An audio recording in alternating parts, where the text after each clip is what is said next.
Hi friends, good morning. Welcome back to Ashwini mini vlog. ಇದು ಭಾನುವಾರದ morning vlog ಆಗಿರುತ್ತೆ. ಅಮ್ಮ 2 ಗ್ಲಾಸ್ ಕಾಫಿ ಇಡು ಅಂತ ಹೇಳಿದ್ರು. ಹಾಗೆ ಕಾಫಿ ಇಟ್ಟು ಒಂದು ಸ್ವಲ್ಪ ಕಿಚನ್ ಕ್ಲೀನ್ ಮಾಡೋದಿತ್ತು. ಕಿಚನ್ ಕ್ಲೀನ್ ಮಾಡಿಕೊಂಡೆ. ಅಡುಗೆ ಮನೆಗೆ ಬಂದರೆ ಟೈಮ್ ಆಗೋದೇ ಗೊತ್ತಾಗಲ್ಲ. ಇಷ್ಟು ಬೇಗ ಟೈಮ್ ಆಯ್ತೇನಪ್ಪ ಅನ್ಸುತ್ತೆ. ಬಿಸಿ ಬಿಸಿ ಕಾಫಿ ಕುಡಿದು ತಿಂಡಿ ರೆಡಿ ಮಾಡೋಣ ಅಂತ ಮತ್ತೆ ಅಡುಗೆ ಮನೆಗೆ ಬಂದೆ. ಟೈಮ್ ಆಲ್ರೆಡಿ ಆಗಿತ್ತು. ಹೊಟ್ಟೆ ಬೇರೆ ತಾಳ ಹಾಕ್ತಿತ್ತು. ಅಮ್ಮಂಗೆ ಕೇಳಿದೆ ಬೇಗ ಏನು ಮಾಡ್ಬೋದು ಅಂತ. ಅಮ್ಮ ಹೇಳಿದ್ರು ತರಕಾರಿ ಎಲ್ಲ ಹಾಕಿ ಉಪ್ಪಿಟ್ಟು ಮಾಡು, ಚೆನ್ನಾಗಿರತ್ತೆ ಅಂತ ಹೇಳಿದರು. ತುಂಬ ಜನ ಉಪ್ಪಿಟ್ಟಂದರೆ ಲೈಕೆ ಮಾಡಲ್ಲ.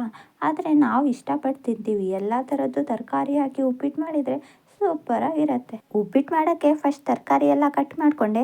ಹಾಗೆ ಟೊಮೊಟೊ, ಈರುಳ್ಳಿ, ಮೆಣಸಿನ್ಕಾಯಿ, ಕೊತ್ತಂಬರಿ ಕಾಯಿ ಎಲ್ಲ ರೆಡಿ ಮಾಡಿ ಇಟ್ಕೊಂಡೆ. ಅಂತೂ ಇಂತೂ ಉಪ್ಪಿಟ್ಟಂತೂ ರೆಡಿ ಆಯಿತು. ಇವಾಗ ತಿನ್ನೋದೊಂದೇ ಬಾಕಿ ಇರೋದು. ಮುಂದೆ ಎಷ್ಟೇ ಕೋಪ ತೋರಿಸಿದ್ರು ಮನಸ್ಸಲ್ಲಿ ಬೆಟ್ಟದಷ್ಟು ಕನಸು ಪ್ರೀತಿ ಹೊಂದಿರುವ ಜೀವ ಅಂದರೆ ತಂದೆ ಮಾತ್ರ.